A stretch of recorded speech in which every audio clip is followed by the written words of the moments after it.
play is absolutely incredible from him.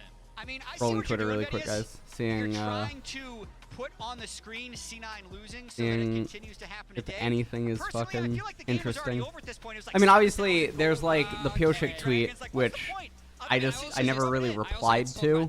It's a double-edged sword, and I Then like there was talking like about Summit's his team. there was They are Summit's still a bit of a reply, question which mark was here at this I don't know. tournament, because when we I look see at there's a their lot road, of it's been a bit controversy around shaky, Summit's a bit of a reply. shaky game against TL, the start of the tournament, dominant win against C9, and a I strength agree loss that to like we JG, so can't excited to see how they technically match up know how to against Belgium. interpret Definitely so. A couple of our Summit's studs find reply. themselves in the same teams that we'll be However, playing versus each other, but there's one more that we haven't I know how to yet. interpret this is Summit's something reply. that I mean, Twister like, said. Well, my I don't favorite, actually have no stud idea that how their to team recall, to be functions or have honest, no has idea been, about a anything figure about that their when you team. see his Yeah. face, boss music starts to But appear. to An me, ominous it's presence that has had massive impact weird. on the World Championship so true. far. It's the Like, it's referee just really and his incredible strange. drawing skills. I feel like There's multiple perspectives on Twitter, words per pres- and I don't know which Okay. one is real.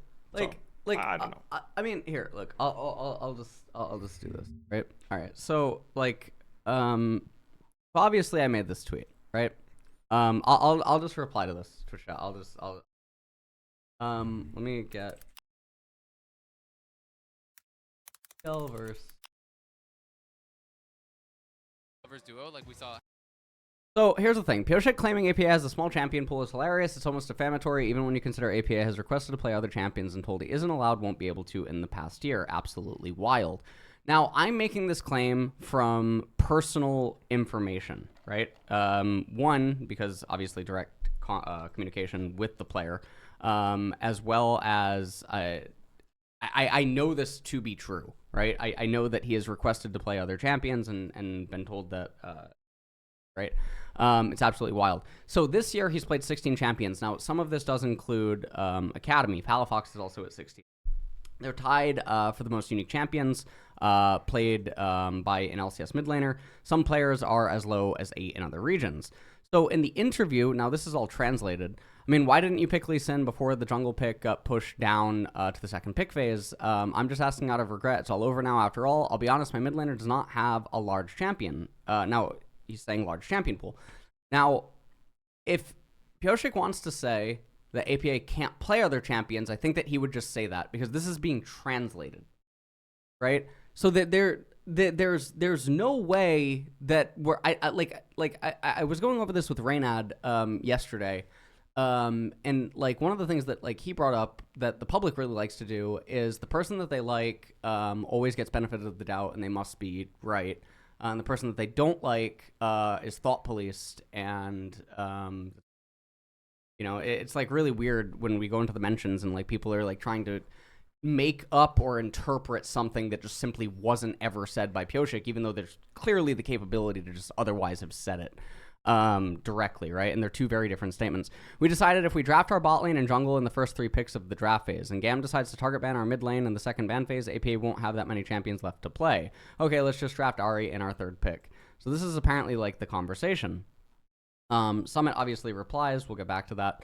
I say his Cassio, Ziggs, and Asol are better than his Nico because people are...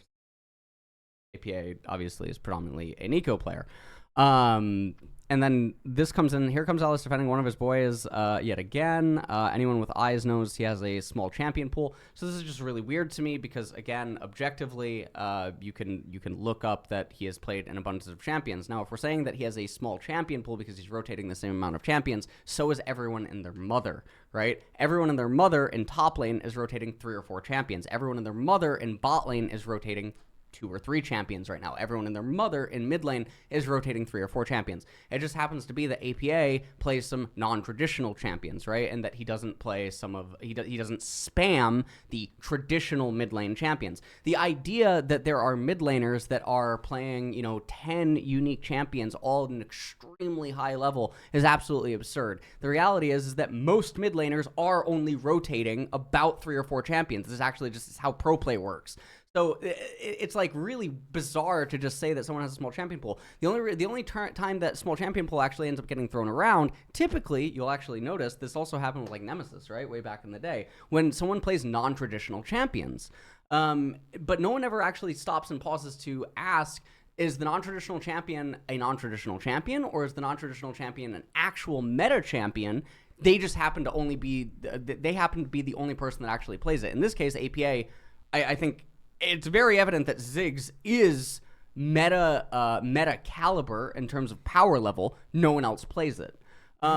So by that logic, it's actually really stupid. In theory, everyone and their mother should be playing Ziggs, but no one is playing Ziggs. Now, if everyone was playing Ziggs and APA played Ziggs, would Ziggs actually get banned, specifically against APA? Probably still would, I guess, right? Because that would be akin to banning an Azir against, like, a very proficient Azir player.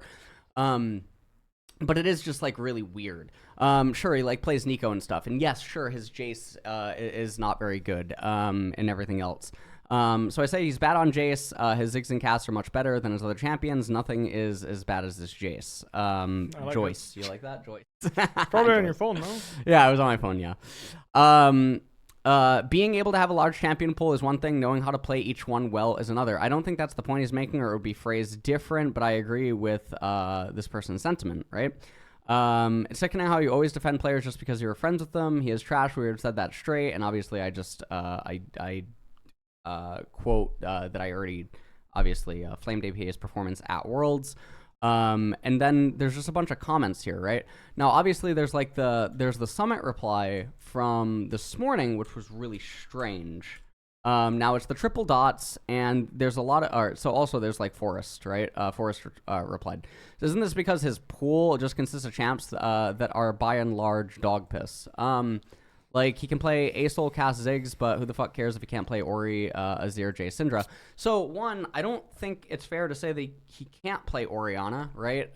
Because who did he play Orianna against? He played Orianna against, like, it's really weird if we're talking about his games at Worlds, and then we're saying that he can't play these champions when he's playing them at Worlds versus World mid laners.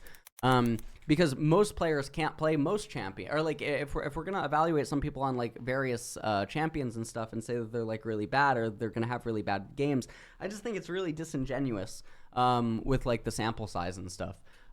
So yeah, I would agree that he probably can't play Jace, and well, I mean, I know that he can't play Jace, and I would agree that maybe his Azir is very weak. The Syndra and the Orianna, I mean, yeah, the Syndra game against T1, mechanically, he actually did a lot of things very fine in that game, and at the same time, he also fumbled a lot of things, like, mechanically, right? So, like, it goes hand in hand. Most people in the world can't play Syndra. I would say that, you know, and I mean, this is even before the APA game, but I would say that there's probably, like, 8 mid laners in the world that should ever lock this champion in mid. She's just way too hard to play in exchange for, like, the level that you need to play her at in order to get the exchange that you get from playing her. And then Orianna, I would say that he can play it. Pretty grief IMO if he can't learn to say Jair to a normal level, then him assume that his entire team in jungle should learn how to play with these things.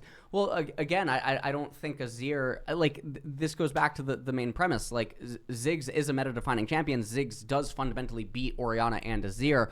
Azir shouldn't just be learned on the premise that he's popular. I don't think that works, right? Where is Xerath this Worlds? Doesn't make any sense. Right, Azir is getting picked quite a lot. Xerath apparently has just completely fucking disappeared, and everyone's forgotten him. Yeah, even though weird. he popped up at Summer, right? It doesn't make any fucking sense. So now are we gonna flame every mid laner at Worlds because they're all idiots and apparently forgot 2 months went by and no one plays Xerath? I just don't know. Even then, in the case where you can legit 1v5 on a fringe champion like Darius or Garen, I'm sure the team is still fucking pissed and suffering because he can't play the fucking Rumble or Cassante. Well, I would say that's more of like a team thing. If my mid laner can actually just play champions that are demonstrably better than what is the perceived popular champions, then I would rather them play those champions than the popular champions so that I have social confirmation bias and feel better when I end up losing simply on the basis that they're playing champions that other people are playing. That's literally one of the fundamental problems with pro play in general. So it doesn't make sense. In fact, this is the same exact thing that Nemesis on Fnatic actually got blamed for way back in the day, right? Because, again, he played non-traditional mid laners at a time where he just thought the traditional mid laners were very bad. And he played ones that they countered the traditional mid laners, but his champions were not popular. So he got flamed and ostracized by the community for it, and then he ended up making a meme Korean solo queue ID that he ended up getting, top 10 on, and the meme solo queue ID was a small champ pool, or something like this, right? Started playing a lot of Azir and Ari alongside Silas Kali, etc., etc. So yeah, I mean, this conversation happened. Now, obviously, Summit replied this morning. Now, there's a lot of speculation on what Summit means with the 3 dots. And there's a lot of people like defending that, you know, until Summit comments otherwise, that Summit's, you know, 3 dots can only mean, you know, like he could be surprised at Pyosik, or he could be surprised at my tweet, and he's not necessarily flaming APA. Obviously, I think he's flaming. Based on everything that I know, I believe that it is like he's replying to my tweet, like, "What the fuck am I saying?" In a way, which is like really funny, because if we go to, so if we do this really quick, and we go to game 3, there's a couple of things, and I mean this stuff to me is like really funny. So Summit has a free cheater recall on wave 3, right? When he crashes in the wave, and then he elects to not take it. So if we zoom back, okay, he has a free cheater on wave 3. Now it seems like, however, the plan is to bring Pyosik into top lane to end up ganking the Cassante. He walks forward, gives a grass proc for literally no reason, and now he's pulling the wave. The same exact thing's achieved with the cheater recall. Okay, now right here, let's take a look at the gank that Pyosik and Summit end up doing in top lane in game 3 on match point. Okay, let's take a look at the permafrost. Wukong? All right, let's go real slow here. Let's go real slow. Let's make sure the quality is 1080. Let's make sure everyone can see what's happening here. Poor guy. Let's make sure that everyone can see. Oh, Sejuani? Cancels. So Wukong was dead. So Pyosik blunders the kill on Wukong. And now Summit dies. And now, oh, that's weird. So one, Summit doesn't take free cheater recall, even though apparently the plan is to pull 4 and then gank Cassante, in which case he would be in a better spot to end up doing it. Hello, Andre. No. I mean, I'm just, Nice to meet you, man. Just, I'm actually a big fan. trying to demonstrate. Gabriel with Bwipo. So, anyways, World's back. World is starting in a second. Showing someone how they. Yeah, you gotta tell them. Yeah. Do you need anything? Oh, no. Ask Autumn, though, to go. Yeah, man. Thanks. Yeah. So anyways, there's like this. So it's like, it's very, very, very strange. So they pick Ari on 3, and yeah, I don't know. They pick Ari on 3, and then they pick Jax for what? They pick it for counter pick jungle. Well, what? I don't understand. They pick it for counter pick jungle. Why do you pick Sedge? So he picked Ari for you on R3. So that you can counterpick jungle, but yeah, I don't know. I mean, they killed their options to go AP jungler into Wukong, which is the main way to counter him, right? It was this team as well. And I remember that was a 3-0, wasn't it, for one of the teams that was there. Let's So, not go anyways, too far into it, in case we actually wonder what happened in game 3. Now, don't get me wrong, by the way, APA was literally solving world hunger in the Syndra game, going 0-9 on Syndra. That was very ugly, yeah. Yeah, that was an atrocious game, but like, it's just really bizarre. I don't know. I mean, Pyosik had one good game at Worlds, right? Lee Sin. And we're gonna reinvent. I do think he had a few good games. The Kindred game he played in game 2 in that series is also pretty good. The Kindred game's hilarious. The point is like, I just think that I noticed the 2v2 as it was happening, and like the fact that no one brought it up, no one brought any attention to it, no one's talking about it. It's like, and the thing is, I didn't feel the need to make a tweet or mention it because he's crying after the game. I'm sure he realizes it was his fault that they lost that 2v2 top. I don't know. It's just really weird to me. Here we go. Like this is all showing up. After they lose. Team fighting is so incredibly important. It almost always revolves around 5v5. Well, it's the first time that we've had player-on-player drama. What I've seen from Noah, especially at this tournament, where Noah has looked. When it comes to gameplay, yeah. When it comes to gameplay, I think personality clashes happen occasionally. Yeah, but gameplay like that, like in like crafting stuff, like Humanoid and Oscar and can really step it's up. rare for it to show up on Twitter for sure. Right. I think Noah has been a little bit disappointing. Okay. Here we go. Azir Poppy banned away.